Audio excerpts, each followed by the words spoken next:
On Wednesday, January 6, 2021, the United States Capitol in Washington, D.C., was stormed during a riot and violent attack against the U.S. Congress. A mob of supporters of President Donald Trump attempted to overturn his defeat in the 2020 presidential election by disrupting the joint session of Congress assembled to count electoral votes to formalize President-elect Joe Biden's victory. The Capitol complex was locked down, and lawmakers and staff were evacuated, while rioters occupied and vandalized the building for several hours. 5 people died either shortly before, during, or after the event. 1 was shot by Capitol Police, 1 died of a drug overdose, and 3 succumbed to natural causes. More than 140 people were injured.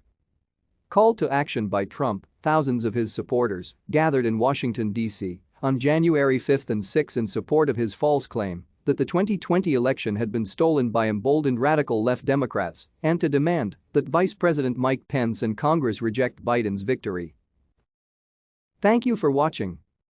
Like and subscribe if you would like to view more of our videos. Have a nice day.